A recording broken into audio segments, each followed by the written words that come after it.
नमस्कार दोस्तों, एक बार फिर से स्वागत है आप सभी का। आप अपने लाइफ में कुछ नया सीखना चाहते हैं तो चैनल को सब्सक्राइब जरूर करिएगा। जय माता दी। दोस्तों, नवरात्रि के किसी भी दिन नहाने के पानी में डाल देना, यह एक चीज स्वप्न में माँ दुर्गा आपसे बात जरूर करेंगी। स्वप्न में साक्षात माँ दुर्गा दर्शन देंगी। दोस्तों, नवरात्रि के पावन पर्व पर पूरे 9 दिन देवी माँ दुर्गा की आराधना किया जाता है। कहते हैं कि जो साधक माता रानी के सच्चे मन से साधना करते हैं उस पर माता रानी जरूर प्रसन्न होती हैं। माँ दुर्गा को प्रसन्न करने का एक ही सरल मार्ग होता है, जो आज के इस वीडियो में मैं आप लोगों को बताने वाला हूँ। वीडियो को अंत तक जरूर देखिएगा। अगर आप वीडियो को मिस कर दिए तो माता रानी के दर्शन से आप वंचित रह जाएंगे। आप इस नियम को अपना कर माँ दुर्गा के दर्शन प्राप्त कर सकते हैं, लेकिन आपको श्रद्धा एवं विश्वास बनाए रखना है। हमें नहाने के पानी में क्या डालना है जिससे माता रानी दर्शन देंगी, तो चलिए जानते हैं। सबसे पहले नहाने के पानी में कुछ सामग्री या कुछ वनस्पति को मिलाकर स्नान करने से माता आप पर अत्यधिक प्रसन्न होती है। कुछ ऐसे पवित्र चीज हैं जिनको डालकर स्नान करने से आपके शरीर की शुद्धि होती है। यदि आपका शरीर पवित्र होता है तो माता रानी आपसे प्रसन्न होती है। आपकी पुकार माता रानी तक पहुँचती है और माता रानी आपको सपने में साक्षात दर्शन देती हैं। अगर आप माता रानी के सच्चे भक्त हैं तो माता को सच्चे मन से मानते हैं तो इस वीडियो को लाइक करके चैनल को सब्सक्राइब कर लें, ताकि ऐसी आध्यात्मिक वीडियो आप तक पहुंच सके।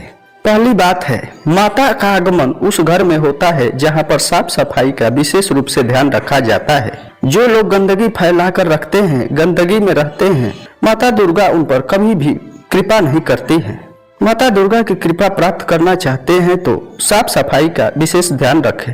आप जहां पर रहते हैं उस स्थान को और वहां के वातावरण को पूर्ण रूप से आपको पवित्र रखना चाहिए। जो लोग दूसरे लोगों का अपमान करते हैं उनसे माता रानी कभी प्रसन्न नहीं रहती हैं। नवरात्रि के समय में एक बात का विशेष ध्यान रखें कि आप किसी व्यक्ति का अपमान न करें। माता उन लोगों से प्रसन्न रहती है जो सभी लोगों का सम्मान करते हैं। जो दूसरे लोगों को सम्मान करते हैं, जो दूसरे लोगों की आदर करते हैं, उनसे माता हमेशा प्रसन्न रहती है। ऐसे व्यक्ति को माता कभी गरीब नहीं होने देती। कहते हैं कि ऐसे धार्मिक व्यक्ति को अपनी क्षमता के अनुसार दान जरूर करना चाहिए, इसका कई गुना फल प्राप्त होता है। ऐसा माना जाता है कि जो लोग सामर्थ्य होने के बाद भी किसी गरीब या कमजोर व्यक्ति की मदद नहीं करते उनसे माता नाराज हो जाती है। माँ की कृपा प्राप्त करने के लिए जरूरतमंद लोगों को दान जरूर करना चाहिए। और यह भी कहते हैं कि जो लोग छोटे छोटे बात पर क्रोध होते हैं, क्रोध करने वाले लोग होते हैं, ऐसे व्यक्ति से माता रानी कभी भी प्रसन्न नहीं होती है। माँ की कृपा प्राप्त करने के लिए अपने क्रोध को त्याग देना चाहिए। माँ दुर्गा उसी घर में वास करती है जहाँ शांति हो, क्योंकि देवी देवताओं का जो मुक्त स्थान होता है, शांतिपूर्ण वातावरण में ही माता रहना पसंद करती है। नवरात्रि के 9 दिन पूजा में आपको 9 प्रकार के फूल चढ़ाना चाहिए। हमारे शास्त्रों में नवरात्रि के पहले दिन माता शैलपुत्री की पूजा करने का दिन होता है। माँ शैलपुत्री को सफेद कनेर का पुष्प चढ़ाना चाहिए। ये माँ शैलपुत्री को अत्यंत प्रिय है। इन्हें अर्पित करने से आपके जीवन से तनाव दूर हो जाता है। दूसरा दिन है माता ब्रह्मचारिणी का।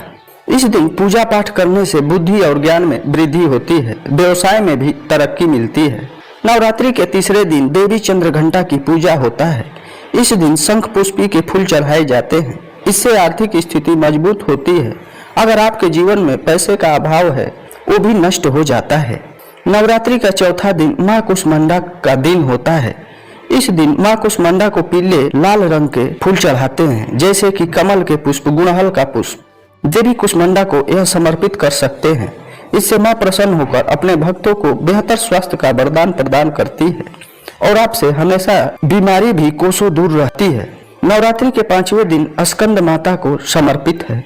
स्कंद माता पीले रंग के फूल से बहुत ही प्रसन्न होती है।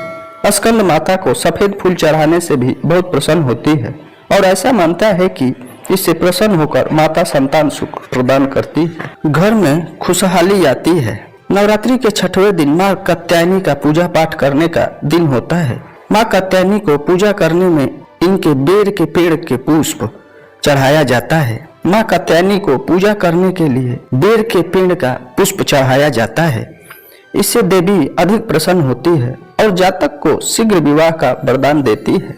कहते हैं कि भगवान श्री कृष्ण को स्वयं प्राप्त करने के लिए गोपिया गांव में माता कात्यायनी का पूजा की थी। 7वें दिन माँ दुर्गा के काल रात्रि का दिन होता है, जो देवी माँ को रात रानी का फूल या फिर गेंदे का फूल अर्पित कर सकते हैं। रात रानी का फूल अगर आप माता को भेंट कर दे तो कैसा भी आपके शत्रु हो तो माता शत्रु का सर्वनाश कर देती है, यानी कि आपके शत्रु को छठी का दूध याद दिला देंगी। अगर आप अपने शत्रु से परेशान रहते हैं तो तत्काल प्रभाव खत्म हो जाता है। नवरात्रि के 8वें दिन को महाअष्टमी के नाम से जानते हैं।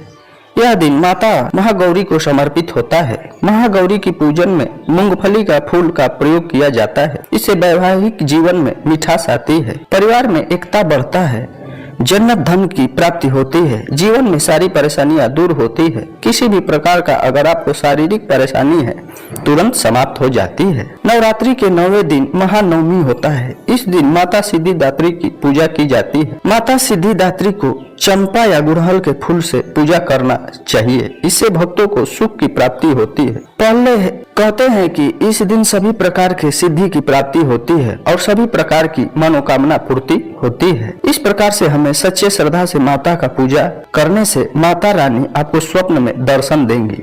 तो आपको यहाँ कुछ सामग्री को पानी में डालकर स्नान करने से माता प्रसन्न होकर आपके सपने में दर्शन जरूर देती हैं। अगर आप तुलसी की मिट्टी, तुलसी के सूखे झाड़े, गोमूत्र, गाय के पैर का धूल एवं 5 वर्ष से छोटी कन्या के पैर का धूल, यह सारी चीजें मिलाकर नहाने के पानी में डाल करके स्नान कर ले, इससे शरीर शुद्ध एवं पवित्र होता है। इस तरह के स्नान करने से मन निर्मल होता है, पाप मिट जाते हैं, दैविक एवं भौतिक आभा तत्काल समाप्त होती है। इससे गंगा नहाने से भी उत्तम फल प्राप्त होता है। इसका फल तत्काल मिलता है और माता आपको स्वप्न में दर्शन देंगी।